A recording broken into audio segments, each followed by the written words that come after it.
Salut à toi qui regarde cette vidéo et bienvenue dans ma chambre, c'est Jack Piscun qui te parle et aujourd'hui encore on se retrouve pour parler de vinyle et cette fois-ci, allumez-vous un bon cigare le temps d'écouter la bande originale de Space Adventure Cobra.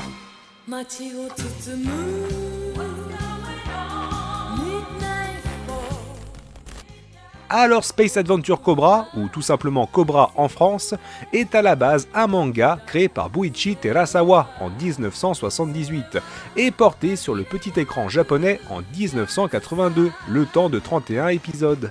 Et c'est seulement à partir de 1985, dans l'émission Kabukadin sur Canal+, qu'on peut suivre les aventures du corsaire de l'espace à travers les téléviseurs français, même si j'imagine que pour beaucoup d'entre nous, on a surtout souvenir du grand blond à la combi rouge dans Récréa 2, puis dans le Club Dorothée.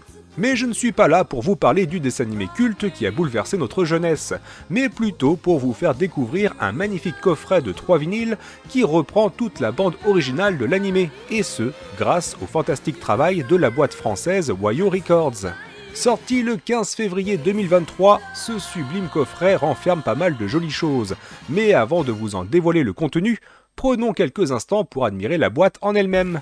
Déjà, avec un esthétisme baigné de rouge et d'or, on peut dire que ce coffret aime se faire remarquer, et surtout qu'il a une classe exceptionnelle, tout comme son héros qui, pour ceux qui ne le savaient pas encore, partage une forte ressemblance avec notre regretté Belmondo national, qui a servi d'inspiration pour le physique du protagoniste.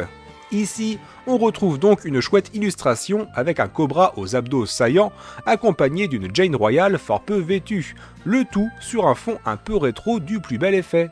Tandis qu'au dos, c'est très simple, voire épuré, avec le titre, quelques crédits et toujours ce fond rouge légèrement marbré.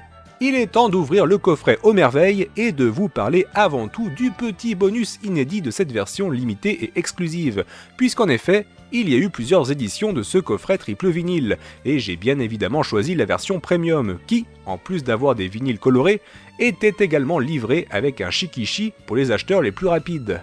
Et c'est quoi un shikishi, me direz-vous ? Eh bien, c'est simplement une planche cartonnée et bordée d'or qui met en avant une illustration d'un auteur et qui sert surtout de support pour y recevoir une signature lors d'une rencontre événement.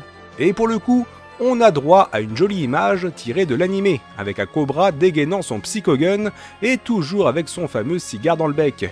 Et je dois bien avouer que même si c'est toujours sympa comme cadeau bonus, ça aurait été encore mieux avec une signature de Terasawa en plus, mais je chipote pour pas grand chose.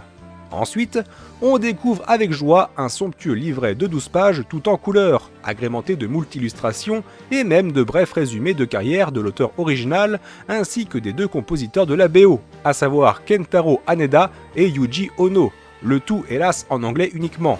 Là aussi, c'est un détail, mais j'aurais aimé au moins une traduction en français par chauvinisme. On a même droit à la tracklist, des crédits très complets, mais surtout les paroles des différentes chansons présentes dans cette bande-son. L'occasion de chanter à tue-tête chez soi avec un verre d'alcool à la main. J'y crois pas, le fameux cobra est complètement sous. Enfin, l'heure est venue de vous montrer les fameux vinyles. Et comme dit plus tôt, ils sont au nombre de 3 et dans une version limitée aux couleurs marbrées de toute beauté. Chaque vinyle arrive bien protégé dans sa propre pochette illustrée et bien distincte. Et on commence les festivités avec nul autre que Cobra en personne pour le premier volume au recto, tandis qu'au verso, on retrouve son fameux vaisseau modulable, le Turtle. Et pour le vinyle, il est tout de rouge et de noir revêtu, dans un effet marbré très élégant, et même si ce n'est pas précisé sur la page descriptive que vous pouvez retrouver en commentaire sous cette vidéo, je mettrai mon bras à couper qu'il pèse dans les 180 grammes selon les standards actuels. Et si je me trompe, je pourrais toujours me rajouter un psychogun à la place. Le second vinyle, quant à lui, est tout gris et noir, toujours aussi sobre, avec une pochette décorée cette fois-ci par un cobra portant Harmanoid sur son épaule. Et au dos, on a à nouveau le vaisseau, mais en pleine transformation. Enfin, le dernier vinyle est bien plus clinquant, avec un magnifique effet doré qui rappelle volontairement le squelette de l'homme de verre, éternel ennemi de Cobra, et que l'on retrouve sur le devant de cette ultime pochette, alors qu'au verso, on a cette fois Jane Royale chevauchant un superbe bolide sous un soleil couchant. Voilà qui conclut la présentation visuelle de cet excellent coffret, et il faut le dire, pour fêter les 40 ans de l'animé, on aurait pu difficilement faire mieux, et Wayo Records s'est dépassé pour l'occasion. Et ce n'est pas tout, puisqu'on peut retrouver également ce coffret avec des vinyles entièrement rouges ou simplement noirs, et il existe un format double CD avec là aussi un shikishi exclusif. Enfin, la cerise sur les gâteaux, c'est son tarif, qui est ma foi plutôt abordable quand on voit le contenu, puisque cette version exclusive coûtait 72 € hors frais de port, et croyez-moi qu'avec les tendances actuelles, c'est pas cher payé pour un coffret de qualité.